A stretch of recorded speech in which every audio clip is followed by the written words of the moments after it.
Je vais maintenant donner la parole à Lucie et à Benjamin. Donc Lucie, elle travaille chez Loico et elle accompagne les clients de Loico sur le développement de leur stratégie et de leur gouvernance. Benjamin, il est directeur associé chez Instant Z, qui est une association qui promeut la gouvernance partagée. Tous les deux, finalement, leur métier les conduit à accompagner de nombreuses organisations qui essayent de développer ces approches de la gouvernance partagée et qui finalement apportent des outils relativement formels et bienvenus pour des organisations qui veulent s'engager dans l'agilité organisationnelle.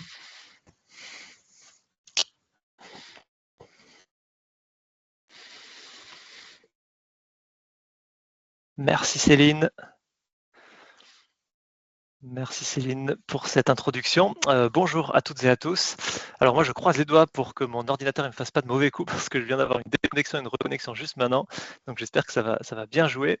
En tout cas, je suis ravi d'être ici pour vous présenter un petit peu en concret qu'est-ce que ça donne la gouvernance partagée. Et en introduction, essayer d'illustrer le modèle de gouvernance partagée vis-à-vis des autres types de gouvernance, en restant sur une vision assez simpliste, mais qui peut nous aider à prendre un peu de la hauteur sur ce qui se passe dans nos organisations. Donc un premier type de gouvernance qu'on peut avoir, si on représente notre organisation comme un cercle, avec au centre du cercle un certain nombre de carrés qui illustrent les individus qui composent cette organisation.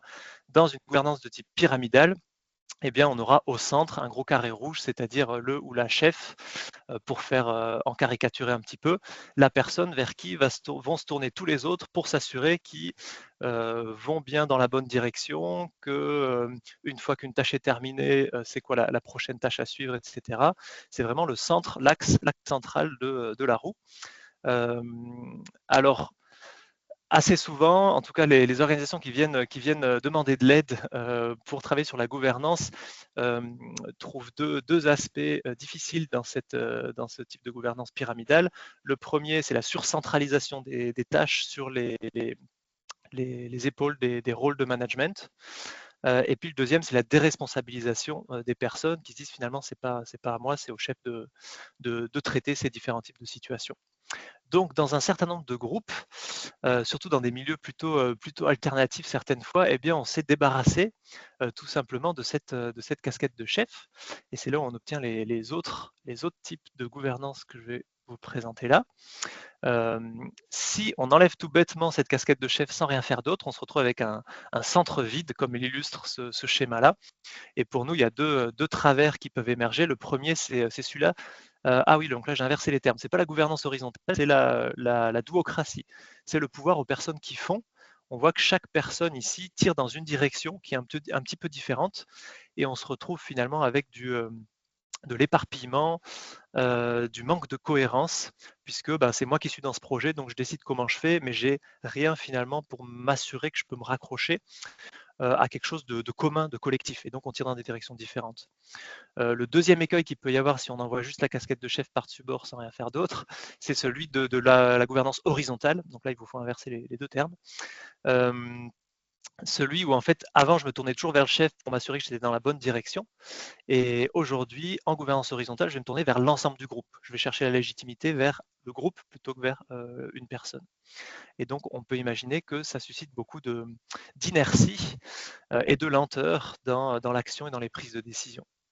Et donc, ce que cherche à faire la gouvernance partagée, dans le quatrième schéma que vous voyez là, finalement, c'est de remettre au centre pas une personne ou un groupe de personnes, mais un ensemble de règles du jeu communes sur lesquelles chaque membre de l'organisation peut se reposer pour s'assurer d'être autonome dans ses actions tout en restant connecté avec le reste de l'organisation, le reste des membres, pour s'assurer qu'ensemble on tire dans une direction commune. Voilà, donc ces 4 schémas, ils peuvent être intéressants pour vous demander, tiens, au sein de mon organisation, c'est quoi les schémas qui sont visibles, sachant que bien entendu, c'est jamais aussi simple que juste un seul de ces schémas, mais il peut y en avoir plusieurs en action dans une même organisation.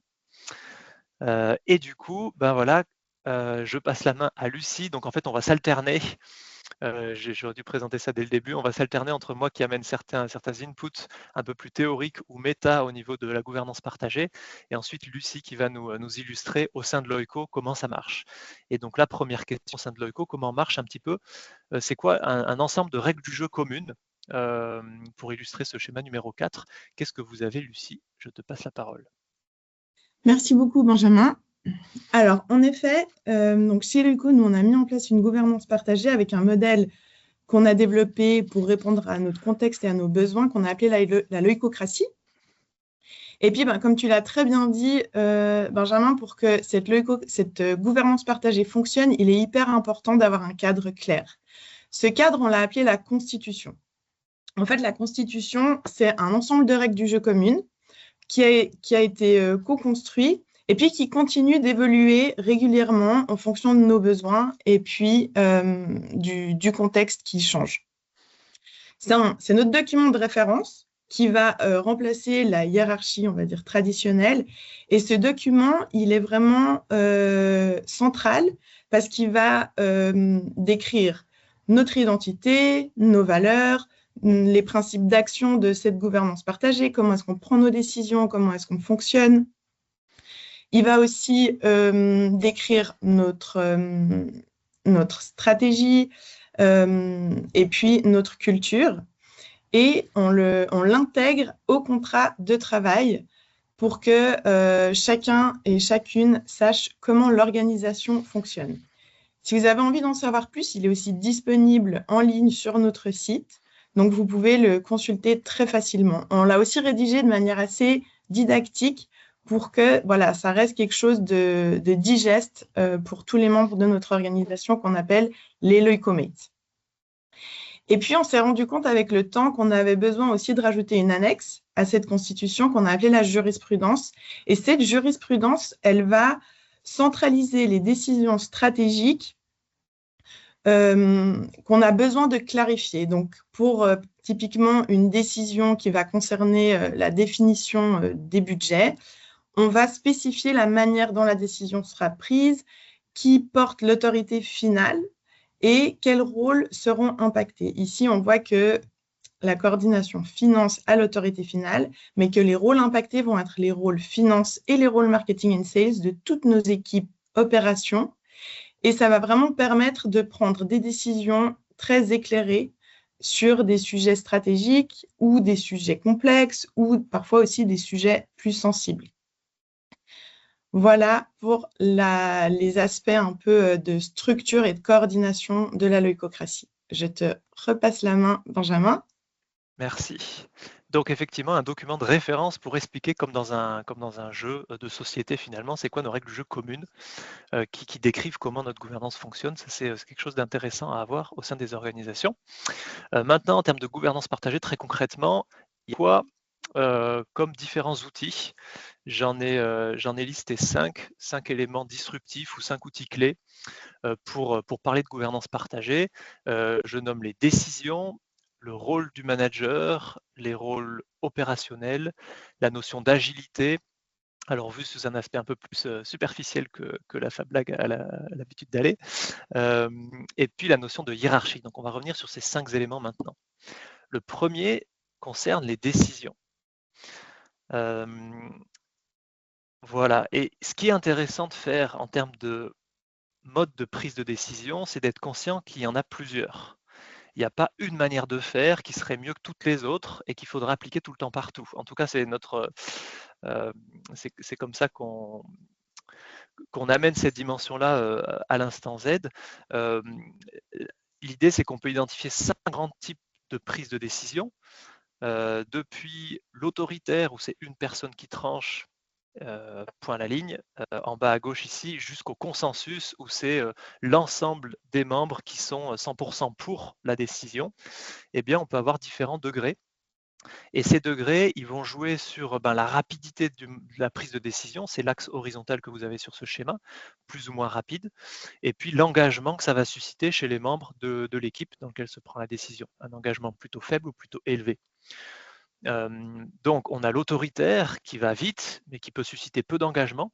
encore que dans des situations d'urgence, comme le pompier qui arrive pour nous dire de sortir par les escaliers plutôt que l'ascenseur, on va être engagé derrière cette décision, donc ça, voilà, ça dépend aussi. Mais généralement, effectivement, si c'est une personne qui tranche, bah, les autres suivent ou, acquiescent la décision, mais sans forcément beaucoup d'engagement.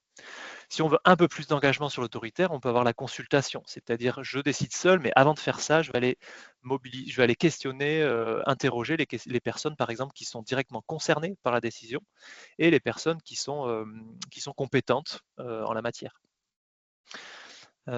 Ensuite, on peut avoir le vote. Alors celui-là, il est un peu particulier parce que 59%, 49 sont contre et 51 sont pour. Ben, les 49% contre risquent de mettre des bâtons dans les roues par la suite, voire pire que ça, risquent d'avoir de très bonnes raisons d'être contre et on ne les a pas forcément entendus. Donc, à utiliser avec modération ce système de vote.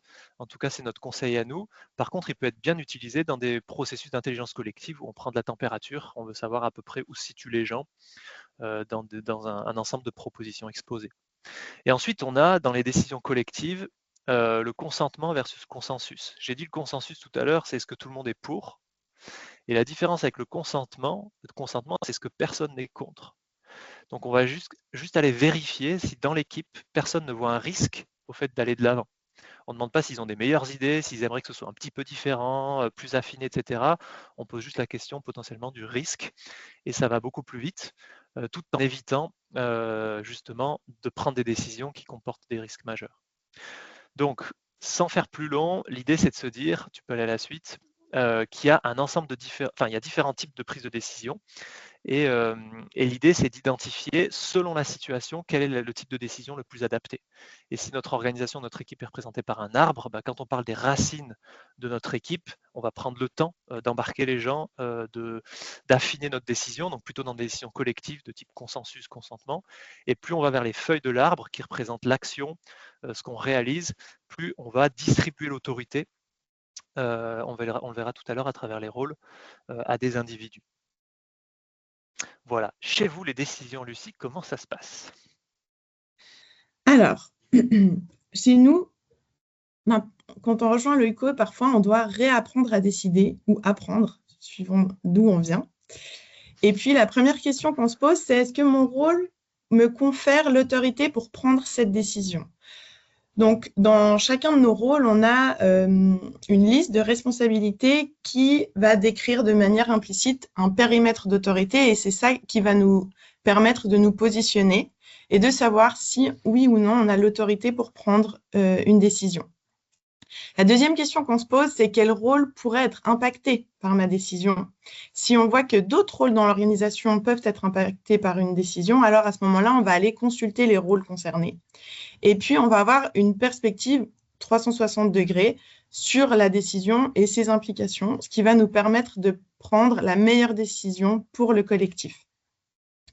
Et on doit toujours garder à l'esprit qu'on veut décider de manière efficace. Donc, on l'a déjà entendu dans ce webinaire, le but de la gouvernance partagée, c'est pas de tout faire en collectif, parce que vraiment, il n'y a rien de plus démotivant également. Donc, ça demande aussi parfois d'oser se positionner et de réussir à prendre le courage, d'avoir le courage de prendre une décision de manière autoritaire. Donc, je vous donne un exemple. Moi qui ai ce rôle d'accompagnante de clients qui ont envie de repenser leur gouvernance, je peux prendre beaucoup de décisions de manière autoritaire par rapport au mandat parce que ça ne va pas forcément impacter d'autres rôles dans l'organisation. Par contre, si je décide de modifier la tarification de notre offre, alors là, il va falloir que j'amène cette proposition au rôle finance parce que c'est ce rôle-là qui va pouvoir trancher et qui a la vision globale des enjeux liés à cette décision. Je te repasse la parole pour la suite, Benjamin. Yes. Deuxième élément, le rôle des managers. Et là, l'idée, c'est de se dire la chose suivante. Généralement, tu peux passer à la suite. Voilà, une casquette de manager, elle comporte beaucoup de tâches aussi qui nécessitent différents types de compétences. des compétences RH pour l'accompagnement des collaborateurs, des compétences finance pour la gestion des budgets, des compétences d'organisation, de gestion d'équipe, d'organisation de gestion des réunions, etc. Et toutes ces tâches, elles sont importantes, donc il ne s'agit pas de les envoyer par la fenêtre, mais il s'agit de se dire, est-ce qu'on peut trouver un moyen d'éviter que ce soit tout centralisé sur les mêmes épaules d'une seule et même personne. Et c'est ainsi qu'on arrive à le terme technique, c'est les rôles structurels, c'est-à-dire chaque équipe a ce type de rôle potentiellement dans notre organisation. Donc c'est à définir. Ici, c'est un exemple. Chaque équipe a un rôle facilitation pour animer les séances, les décisions collectives, un rôle mémoire ou secrétaire pour prendre note du PV, se souvenir des décisions passées, avoir la main sur le système d'information interne de l'équipe pour trouver les informations au moment nécessaire. Et puis ensuite, on garde, ici ça s'appelle le lien pilotage, mais une casquette de manager, mais finalement où on la réduit à l'essentiel de ce qu'elle devrait être selon nous dans notre organisation. Puis là, le curseur, il peut bouger. Et certaines organisations utilisent aussi une autre casquette, une casquette de représentation qui va permettre aux membres de l'équipe finalement d'avoir quelqu'un qui va porter leurs besoins auprès de la direction ou de l'équipe plus large pour éviter que ce soit le représentant d'équipe qui fasse les deux sens, c'est-à-dire qu'il fasse descendre les besoins de la direction auprès de l'équipe et inversement remonter les besoins de l'équipe auprès de la direction. On a possibilité ici de distinguer ces deux casquettes. Voilà, ça c'est un peu un point de départ, mais finalement c'est à chaque organisation de décider, tiens, comment on veut faire vis-à-vis de ces casquettes structurelles, ces casquettes de management. Est-ce qu'on veut les concentrer sur une seule et même personne ou est-ce qu'on n'a pas mieux à faire de les distribuer au sein de l'équipe? Ce qui amène aussi une autre dynamique au sein de l'équipe, notamment de responsabilisation et de dynamisme, plutôt que quand on est en attente du chef à tout porter. Lucie. Oui, alors c'est exactement ce qu'on a fait chez Leuco. Donc les rôles structurels, on les a appelés les rôles support, mais finalement on s'est dit, en fait, on ne peut pas demander à un manager d'être bon dans 12 fonctions différentes. Ça serait un peu utopique.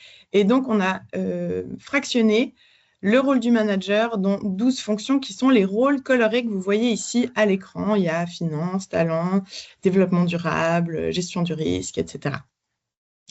Et donc, dans chaque équipe opération, on a des porteurs de ces rôles colorés en plus de leur rôle opération pour lesquels ils ont été recrutés. Et puis, dans notre cercle support, on a donc des personnes qui sont dédiées à ces fonctions de support, plus ces rôles, ce collège en fait de rôles structurels qui vient amener la vision de chacune des équipes opérations dans les cercles support. Donc, c'est hyper intéressant en termes de transversalité. Et puis, donc, le rôle du manager, comme tu le décris, Benjamin, donc, ce rôle nous, on l'a appelé le rôle de coordination. C'est lui qui va avoir le rôle finalement de pilotage et qui est garant de la réalisation de l'objectif du cercle au sein de l'équipe. Donc, il va aussi représenter l'équipe, garantir l'alignement avec les valeurs et la stratégie globale de l'entreprise, et puis soutenir finalement l'équipe dans la réalisation de sa mission. Les rôles opérationnels, Benjamin. Merci. On va donc un cran plus loin dans le partage des tâches et des responsabilités à travers les rôles opérationnels. Donc, ce qu'on retrouve, nous, souvent, dans les organisations qu'on accompagne, c'est un peu deux types de situations. Quand on parle de comment vous distribuez les tâches, où est-ce qu'elles sont consignées, soit c'est pas défini, alors surtout dans des milieux plutôt associatifs, où voilà, c'est un tel qui s'occupe de la communication, un tel qui s'occupe des finances, mais on n'a jamais vraiment défini concrètement ce qu'il y a derrière. Soit c'est à l'inverse une très très longue liste de tâches, un cahier des charges qui fait 7 pages et qui décrit en long, large et en travers comment la personne doit réaliser chacune de ces tâches du quotidien. Pour prendre un petit peu deux extrêmes. Et ce que nous amène, alors là ça vient notamment surtout de l'holacratie, tu peux passer à la page suivante, c'est de fonctionner plutôt par fiches de rôle qui sont le plus succinctes possible, mais qui mentionnent autant que nécessaire, qui mentionne vraiment le minimum nécessaire pour éviter les malentendus et pour être super au clair de qui fait quoi. Je le mentionne ici aussi, l'idée c'est qu'une personne a plusieurs rôles, on y reviendra dans la partie hiérarchie après, plutôt qu'une personne n'a qu'une seule fonction. ce qui nous permet de se détacher personnellement, finalement, de ces différentes tâches qu'on porte, et ce qui donne beaucoup plus de flexibilité, d'agilité quand il s'agit de réajuster le qui fait quoi dans les équipes, puisqu'on a plusieurs petites fiches de rôle plutôt qu'un gros cahier des charges qui pèse très lourd. Et donc, ces rôles opérationnels, ils sont avec 3 dimensions, sans rentrer trop dans les détails. Une raison d'être qui décrit en une phrase pourquoi le rôle est important pour l'équipe et en 2 mots, qu'est-ce qu'il fait. Des attendus, c'est des tâches précises, non négociables. Si elles ne sont pas faites, il y en a d'autres qui vont avoir des soucis, c'est ce que les autres attendent de nous. C'est pas comment je dois faire mon travail, c'est si c'est pas fait, il va y avoir un problème quelque part, donc faut pas que je le rate en fait celui-là. Et puis, les domaines d'autorité, super important pour distribuer l'autorité. Et comme le mentionnait aussi Céline tout à l'heure, à travers l'autonomie vient la responsabilité, eh bien à travers l'autorité vient l'autonomie, vient la responsabilité. Et c'est comme ça qu'on attribue de la confiance aussi aux gens, en leur disant, bah là, tu peux décider seul, fais comme tu l'entends, comme c'est le mieux pour toi. Donc, c'est des petites fiches de rôle qui permettent d'avoir des fiches de rôle qui sont inspirantes avec cette notion de raison d'être, où on dit le pourquoi, pas le comment, qui sont pragmatiques, où on précise les éléments du quoi, qu'est-ce qui fait le rôle, mais pas du comment il va le faire. Ça, c'est finalement propre à la personne qui est en charge du rôle. Qui sont responsabilisants parce qu'on va confier l'autorité aux personnes, et bien entendu qui sont évolutifs. Rien n'est inscrit dans le marbre. Dès qu'on voit qu'il y a un ajustement nécessaire pour préciser un attendu, pour rajouter un domaine d'autorité ou autre, on a possibilité de le faire. Voilà. Comment ça se passe chez vous, Lucie, chez Loico? Alors, chez Loico, il faut savoir qu'on utilise un organigramme qu'on a appelé PeerDom qui nous permet de cartographier tous nos rôles. Et puis, c'est vraiment un outil clé pour nous pour maintenir l'agilité parce que les responsabilités évoluent régulièrement et puis ça nous permet d'avoir vraiment une transparence en temps réel de qui fait quoi et qui décide de quoi. Ce qu'on a décidé de faire, donc les rôles opérationnels chez nous, ce sont les rôles blancs. Et on leur a mis une raison d'être et des responsabilités en partant du principe que les domaines d'autorité, les périmètres d'autorité étaient implicites et étaient inclus dans les responsabilités. Et ils sont complétés par la jurisprudence pour les zones grises et les décisions qui ont besoin d'être clarifiées. Merci. On arrive à une notion d'agilité et peut-être plus largement de culture, finalement, derrière ces outils très concrets, de management très concrets qu'on vous a partagé là, notamment dans les différents rôles. Il y a un petit peu l'état d'esprit, la culture qu'il y a derrière ces manières de faire. Et dans l'agilité, nous, à l'Instant Z, ce qu'on aime bien présenter, c'est ce petit schéma. C'est qu'est-ce qui se passe quand, dans une équipe, une personne arrive avec une tension, c'est-à-dire un écart entre ce qui est aujourd'hui, ce qui pourrait être, elle a un problème, les autres ne le ressentent pas forcément. Ici, c'est illustré par le trou qu'il y a. Bah, la plupart du temps, il se passe la chose suivante. Si Lucie passe le slide. Tada. Merci. C'est qu'en fait, chacun y va de sa meilleure idée. Pour passer ce petit trou, on pourrait construire un gros pont bien solide ou louer un hélicoptère ou acheter une grue.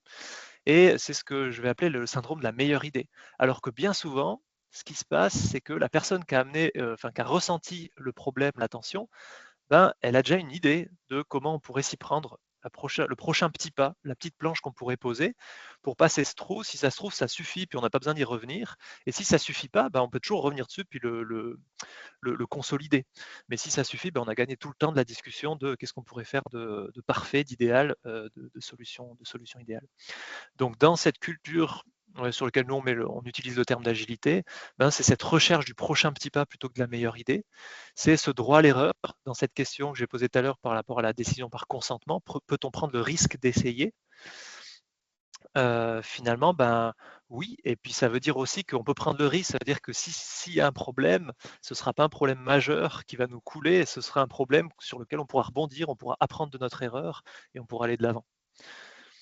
Voilà, donc c'est garder ça aussi comme état d'esprit dans cette notion d'action, d'aller de l'avant, de rechercher le prochain petit pas plutôt que la solution parfaite. On dit, j'aime bien prendre aussi si on veut monter l'Everest, on ne va pas y aller d'un seul coup, on va y aller étape par étape, en vérifiant à chaque étape où on se situe et comment on peut continuer. Donc là, c'est un peu l'idée aussi. Maintenant, on peut voir aussi de manière plus largement en termes de culture, qu'est-ce qui est nécessaire d'amener en gouvernance partagée. Et là, je repasse la main à Lucie. Oui, donc chez nous, l'agilité, elle nous permet d'agir à plusieurs niveaux. Et ce qui est très utile, c'est vraiment d'opérationnaliser la stratégie. Donc, pour donner de l'autonomie aux équipes sur le comment est-ce qu'on va ensemble réaliser notre stratégie, on a mis en place un processus qu'on a appelé le cockpit stratégique. Donc, chaque équipe, finalement, est consciente de nos 3 objectifs globaux pour les 3 à 5 prochaines années, et puis va réfléchir, OK, au sein de mon équipe, comment est-ce que je peux contribuer en fait à la réalisation de ces objectifs? Si on prend un objectif qui est lié à l'innovation et à l'arrivée de l'IA, ça va être en fait, OK, quelles tâches je vais pouvoir automatiser et comment je vais utiliser ce temps gagné pour continuer à apporter de la valeur à nos clients, à nos bénéficiaires et pour continuer à réaliser la vision de l'organisation, la vision de l'OICO. Et donc, au cours de 1 à 2 mises au vert par an, on a des temps de recul comme ça où on va dire il faut qu'on travaille sur ce projet-là, qu'on fasse par exemple, qu'on monte en compétences sur ces domaines-là, etc. Et puis, ça permet vraiment une prise en main de la stratégie par les équipes. C'est vraiment elles qui décident du comment elles vont y contribuer. La deuxième chose, et on en a déjà beaucoup parlé, c'est vraiment la culture. Donc, nous, ce qu'on a fait pour vraiment avoir une culture qui prend en compte la posture agile, c'est déjà co-créer une liste de comportements et réflexes qui se regroupent au sein de 4 valeurs différentes: la confiance, la bienveillance, l'enthousiasme et l'exploration. Et puis, on voit que dans les comportements, on a plein de comportements liés à l'agilité, comme accepter les erreurs, partager les succès comme les échecs, être transparent, oser remettre en question nos pratiques et contribuer activement à l'innovation. Et puis, ces valeurs explicitées en réflexes et comportements sont vécues au quotidien grâce au leadership, à la communication, à l'exemplarité de tout un chacun. On les utilise aussi beaucoup dans nos séances de feedback entre pairs, c'est-à-dire qu'on va vraiment pouvoir se faire des feedbacks objectivés par rapport au comportement. Et puis, elles ont aussi une place très importante dans le recrutement. Je pense que bien plus de la moitié de nos processus de recrutement vont venir vérifier qu'il y ait bien un alignement entre la personne et les valeurs de l'ECO pour que son intégration se fasse au mieux. Donc, voilà comment l'agilité se traduit au sein de notre organisation. Merci. Et dernier élément, c'est la notion de hiérarchie. Alors souvent on entend gouvernance partagée, du coup en gouvernance partagée il n'y a plus de hiérarchie, donc ça ce serait plutôt la gouvernance horizontale dont je parlais tout à l'heure. Ici l'idée c'est que on passe d'une hiérarchie de personnes comme on la voit traditionnellement dans ces organigrammes avec les personnes qui sont placées au-dessus ou en dessous d'autres personnes, vers une hiérarchie de rôles. C'est-à-dire que moi, Benjamin, dans l'organisation, finalement, je ne vais pas avoir une seule fonction, je vais avoir différents rôles. C'est représenté par les petites casquettes dans le schéma en bas à droite. Et selon les rôles que j'ai, eh bien, je vais avoir une position hiérarchique ou pas, c'est-à-dire de représentant d'équipe à un niveau de l'organisation ou alors un rôle opérationnel. Et du coup, ça nous invite à clarifier en fait les demandes qu'on se fait les uns les autres. Dans mon rôle communication, j'aurais besoin que tu me fournisses d'ici la semaine prochaine les dates de tous les événements, etc. Ou depuis mon rôle pilote de cette équipe, je vous partage l'info suivante et j'ai une demande à vous faire, etc. Donc on va vraiment affiner un petit peu nos interactions les uns avec les autres et essayer de défusionner la personne et la fonction, ce qui évite dans beaucoup de cas certains malentendus et de prendre les choses personnellement. En fait, j'ai d'abord un problème avec le rôle communication avant d'avoir un problème avec Benjamin. Voilà, donc passer d'une hiérarchie de personnes vers une hiérarchie de rôle, c'est un peu l'idée. Et chez vous, Lucie, la hiérarchie, comment ça se passe? Alors, comme tu viens de le dire, quand on a une hiérarchie de rôle, la hiérarchie, elle disparaît pas, mais elle prend vraiment une autre forme. Elle va fluctuer en fonction du contexte. Et donc, ça sera plus une seule personne qui aura un pouvoir centralisé, mais en fonction du contexte, on aura une reconnaissance des pairs par rapport à notre compétence pour adresser un problème ou pour mener un projet, etc. Et puis, ce qui est aussi très intéressant, c'est que même au moment de la nomination d'un rôle, par exemple, de coordination. Récemment, on a eu le départ d'une personne qui portait ce rôle dans une équipe, et puis l'autorité a été donnée à l'équipe pour élire la personne en fait qui allait porter ce nouveau rôle coordination. Donc, on a fait un processus d'élection sans candidat pour attribuer ce rôle, c'est-à-dire que tout le monde au sein de l'équipe était potentiellement un candidat et pouvait, grâce à la reconnaissance des pairs, reprendre ce rôle. Et ça a vraiment très bien marché. Et donc là aussi, on parlait de l'engagement par rapport à la prise de décision. Avec un fonctionnement comme ça, l'équipe est beaucoup plus engagée derrière la personne qui portera ce rôle coordination grâce à ces processus-là. Et puis, donc, un dernier point par rapport à la hiérarchie chez Loico, ce qui est aussi super intéressant, c'est que donc, on a nos équipes opérations, on a nos équipes support qui fonctionnent ensemble. Et puis, on a notre conseil d'administration et l'Assemblée générale. Et donc, l'Assemblée générale, elle est constituée en grande majorité de Loicomates, car on a décidé d'ouvrir l'actionnariat. Et chaque décision stratégique, comme la validation du budget ou la mise en place d'un nouveau projet qui va toucher beaucoup de cercles dans l'organisation, on va faire une sorte de navette pour la prise de décision entre l'AG et le CA. Donc, encore une fois, on voit que la hiérarchie, elle prend vraiment d'autres formes et qu'on a vraiment décidé d'ouvrir un maximum la participation à tous les niveaux pour chacune au sein de l'organisation.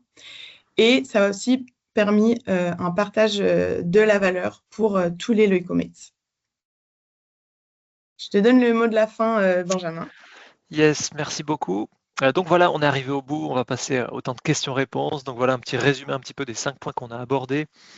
Donc en gouvernance partagée, c'est passé de soit un mode de prise de décision, soit tout autoritaire, soit tout collectif, vers quelque chose d'autoritaire et collectif selon la situation.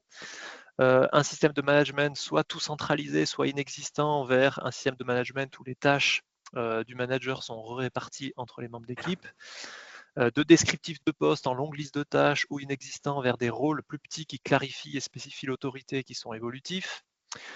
Passer d'une culture de l'ordre du prévoir et contrôler et de recherche la meilleure idée vers une culture qui est plus de l'ordre du ressenti ajusté. Ça, c'est un petit clin d'œil à Frédéric Laloux pour ceux qui connaissent le livre Reinventing Organization, il en parle pas mal.